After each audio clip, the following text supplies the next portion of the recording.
Yang menarik adalah, Chris adalah seseorang yang memiliki kemampuan untuk melihat masa depan, tapi hanya 2 menit ke depan, tidak lebih. Dan yang bisa dia lihat hanya masa depan yang berhubungan dengan kehidupannya sendiri. Tapi ada satu pengecualian, di mana dia sering mendapatkan penglihatan masa depan yang melebihi 2 menit kemampuannya.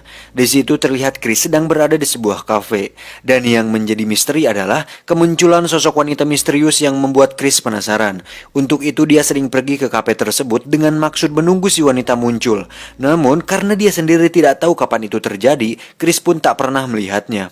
Dan itu akan terungkap nanti. Jadi lanjut. Dengan kemampuan melihat 2 menit masa depan tersebut, hal itu dimanfaatkan Chris untuk meraup keuntungan dengan bermain judi di sebuah kasino, sehingga dia bisa dengan mudah mengetahui kemungkinan kartu yang akan keluar di 2 menit ke depan. Alhasil dia bisa menang setiap saat. Tapi Chris tidak sebodoh itu.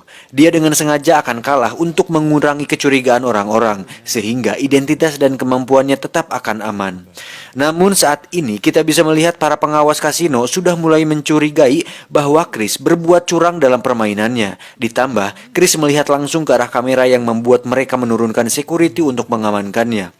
Chris yang mengetahui hal tersebut langsung pergi ke kasir untuk menukarkan koinnya. Satu hal yang menarik tentang masa depan adalah setiap kali Chris melihatnya, itu akan berubah karena Chris melihatnya. Dan itu merubah yang lainnya juga. Saat Chris akan menukar koinnya, terjadi sebuah insiden di mana kita akan melihat bagaimana Chris melihat masa depan dan akan merubah itu. Drop the gun now!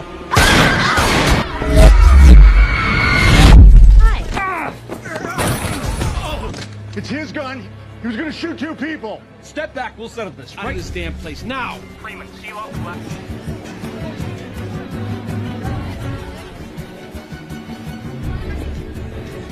Selanjutnya, terjadi kejar-kejaran antara Chris dan pihak keamanan, di mana mereka tak mampu menangkapnya karena sekali lagi Chris bisa melihat apa yang terjadi di 2 menit ke depan. There he is, behind you. Your left. Turn around. He's in the men's room near the gift shop. Gift shop, gift.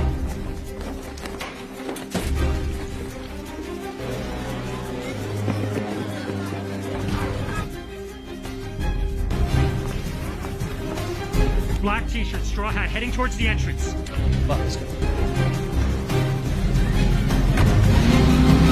Kemudian kejar-kejaran dilanjutkan di jalanan, di mana untuk kedua kalinya kita akan melihat Chris mengetahui apa yang terjadi, sehingga saat ada kereta yang melintas, dia sudah tahu berapa kecepatan yang dibutuhkan agar tidak tertabrak oleh kereta api tersebut.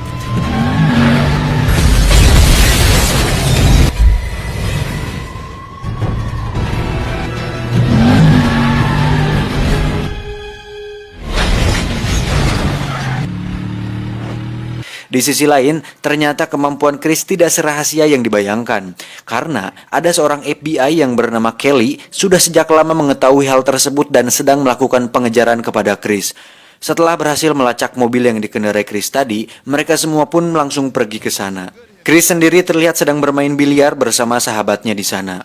Tak lama, datanglah Kelly ke hadapan Chris. Di sini Kelly pun mengungkapkan semuanya, bahwa tujuannya menemui Chris bukan untuk menangkapnya, melainkan meminta pertolongan kepada Chris.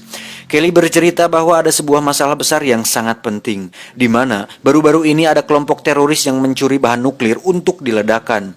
Untuk itu Kelly meminta Chris untuk menggunakan kemampuannya untuk melihat di mana bom itu akan diledakkan. Chris langsung menolak hal tersebut karena dia paham bahwa yang terjadi selanjutnya adalah dia akan dijadikan budak untuk kepentingan pemerintah dan segelintir orang yang memanfaatkan kemampuannya.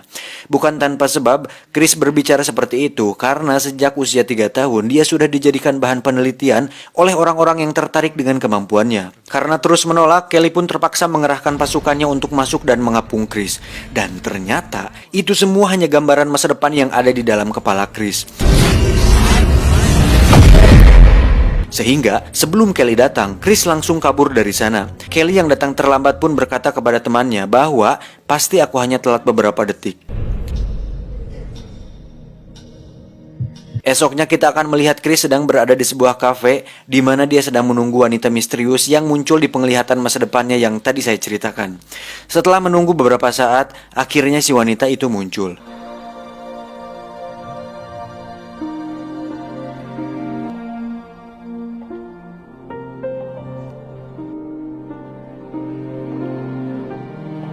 Dan faktanya, wanita ini adalah cinta sejati Chris dalam hidupnya. Itulah sebabnya kenapa Chris mampu melihat masa depan melebihi batas 2 menit kemampuannya. Yang terjadi selanjutnya benar-benar sangat menarik, di mana Chris berulang kali mencoba berkenalan dengan si wanita dengan kemampuannya tersebut. Hal itu membuatnya mampu melihat hasil dan kemungkinan yang akan terjadi. Dimulai dengan to the point, langsung kenalan yang ternyata hasilnya gagal. Lalu bertanya mengenai kopi yang akan dia minum dan ternyata gagal lagi. Kemudian ala-ala minjam korek yang ternyata si wanita bukan seorang perokok. Dan terakhir muncul seorang pria yang merupakan pacar si wanita. Si wanita dan pacarnya pun bertengkar. Chris pun memanfaatkan kesempatan tersebut untuk menjadi pahlawan. Tapi justru itu malah membuat si wanita jengkel kepada mereka berdua. You're hurting me. Kendall, I think you're having. You okay, Kendall? You know what? You two work things out. Okay. You're hurting me. Setelah melihat beberapa kemungkinan, pada akhirnya Chris berhasil menarik perhatian si wanita dengan cara sama, tapi dia harus terkena pukulan. Incoming. Get out of here! Will somebody please call the cops? Si wanita pun akhirnya simpati kepada Chris dan berhasil mengobrol lebih dekat dengannya. Akhirnya diketahui bahwa wanita ini bernama Liza, yang merupakan seorang guru sekolah dasar. Di situ Chris mengatakan bahwa mobilnya telah dicuri, sehingga dia bisa ikut menumpang dengan Liza. Setelah mereka berdua pergi, tak lama muncullah Kelly bersama timnya, sehingga mereka bisa mendapatkan informasi tentang mobil yang dikendarai oleh Liza dan Chris untuk kemudian mereka akan lacak. Di sisi lain, para kelompok teroris yang dipimpin oleh Gobang sedang melakukan penyelundupan bahan nuklir tersebut. Ternyata, salah satu dari mereka berperan sebagai mata-mata sehingga mereka semua mengetahui bahwa FBI sedang melakukan pengejaran kepada seorang pria bernama Chris. Mereka tidak tahu bahwa Chris mampu melihat masa depan, tapi intinya ada alasan kuat kenapa FBI mengejar Chris. Untuk itu, Gobang memerintah anak buahnya untuk membunuh Chris. Jadi, sekarang Chris dikejar oleh dua kubu, yaitu FBI dan teroris. Kembali ke Chris. Di tengah perjalanan tak diduga malam pun menjelang dan turun hujan yang sangat deras, sehingga mereka berdua memutuskan untuk singgah di sebuah motel. Dan ya, jika saya menjadi Chris dan bisa melihat masa depan, sudah pasti akan menerawang apakah akan melakukan pengerocokan atau tidak. Tapi enggak lah, saya pria baik-baik dan sangat menjunjung tinggi harkat dan martabat saya sebagai seorang pengangguran yang berakhlak dan beretika. Tapi kalau ada kesempatan ya nggak apa-apa. Dan tidak seperti film Hollywood pada umumnya, di malam itu sama sekali tidak ada pengerocokan karena Chris memutuskan untuk tidur di mobilnya. Sangat berakhlak lu bro. Salut aneh sama antum, ini baru temen gua. Tetapi saat esok pagi ternyata Chris menggunakan kemampuannya untuk melihat masa depan, di mana ketika Liza selesai mandi dan Chris bermain sulap dengan merubah tisu menjadi bunga, disitulah Liza mulai tertarik yang pada akhirnya mereka melakukannya juga. Gak jadi aneh salut sama antum. That was incredible. Yes.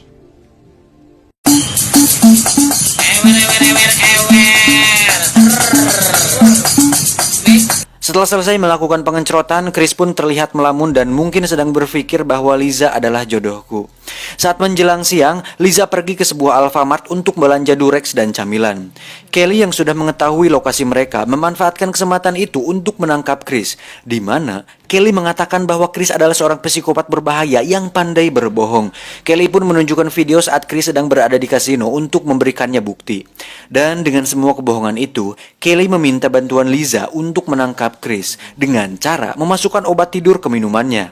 Saatnya tiba, ternyata Liza ragu melakukannya karena ternyata Liza menaruh hati kepada Chris. Akhirnya Liza pun jujur dan mengatakan rencana Kelly kepada Chris. Untuk itu, Chris memberi sejumlah uang kepada Liza untuk kabur dari sana agar Liza terhindar dari bahaya. Dan satu lagi, Chris meminta Liza untuk menabrakkan mobilnya ke sebuah tangki air yang ada di sana untuk mengecoh para agen FBI itu. Chris sendiri dengan santai berjalan keluar motel, kemudian loncat ke bawah tebing.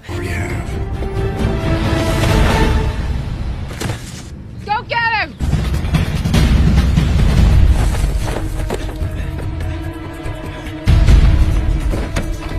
Di sisi lain terlihat para teroris ternyata juga sedang mencoba mengincar Chris untuk membunuhnya.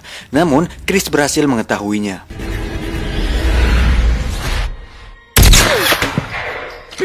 Liza pun menabrakkan mobilnya ke tangki air hingga mobilnya menggelinding ke bawah bukit. Para anggota FBI pun nyaris dihantam oleh mobil tersebut. Dan Chris, dia dengan mudah dapat menghindar dalam hitungan sepersekian detik. Selanjutnya disusul dengan tangki dan beberapa batu besar.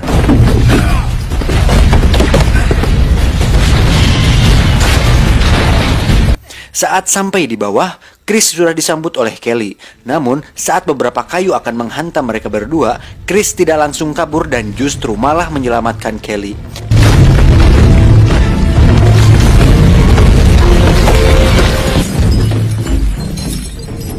Dalam keadaan balideg, Chris pun terpaksa harus ikut bersama FBI. Di sisi lain, terlihat para teroris berhasil menangkap Liza untuk dijadikan sandera. Chris sendiri sudah berada di sebuah ruangan dengan tubuh terikat dan dipaksa untuk terus membuka matanya. Tujuannya, agar Chris bisa melihat berita televisi di masa depan dan mendapatkan lokasi di mana bomnya akan diledakkan. Namun Chris melihat sesuatu yang mengejutkan. Berita tersebut justru memperlihatkan Liza yang sedang disandra dengan beberapa bom di tubuhnya. Kemudian diledakkan hingga tewas saat itu juga. With black suits on and such.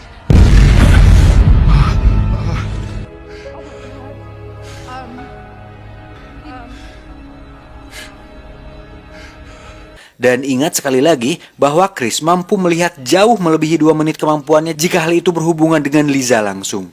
Setelah melihat semua itu, Chris pun mengatakan kepada Kelly bahwa bukan seperti ini caranya.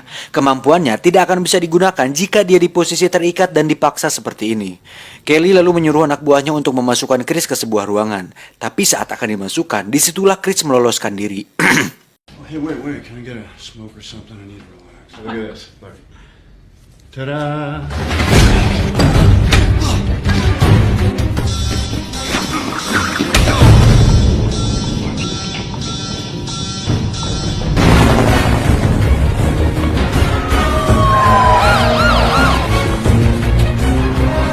Chris pergi menuju ke tempat di mana Liza akan disandra.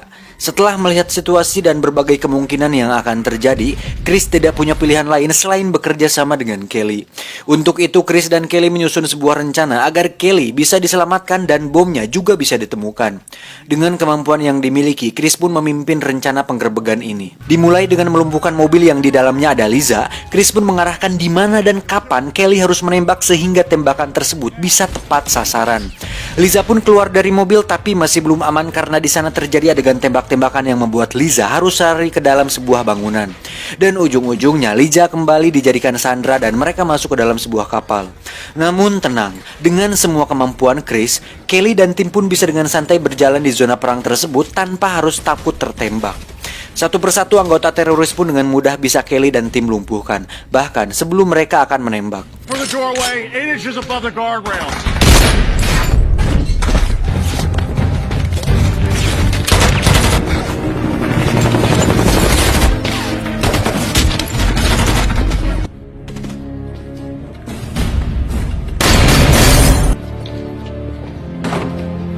Perangkap bom dan penembak jitu pun seakan tidak ada apa-apanya oleh Chris. Skywalk, second level. 6 o'clock, second level. Got him.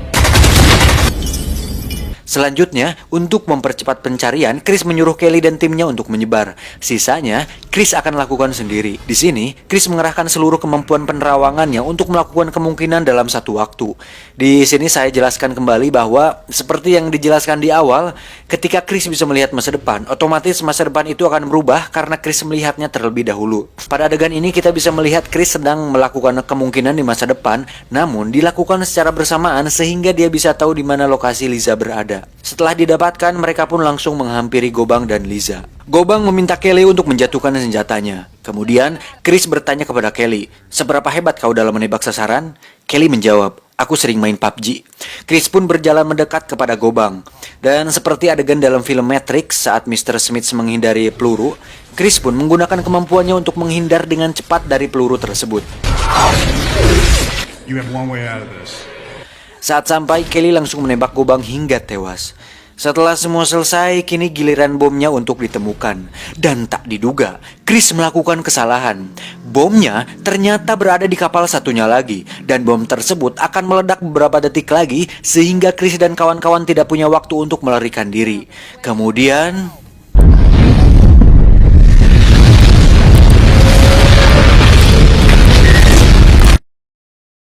Dan ternyata kita semua sudah tertipu. Karena sebenarnya itu semua belum terjadi. Kita lupa bahwa saat Chris sedang bersama Liza, kemampuannya akan semakin meningkat melebihi kemampuan 2 menit yang dimilikinya. Hal itu membuat Chris memutuskan untuk bekerja sama dengan Kelly di awal dengan satu syarat untuk tidak melibatkan Liza dalam hal ini. Dan itu membuat saya sangat tertipu saat pertama kali menonton film ini. Tapi seru sih. Selanjutnya, Chris dan Kelly hanya tinggal mencari di mana lokasi Gobang berada dan mencegah mereka meledakkan bom tersebut. Tamat.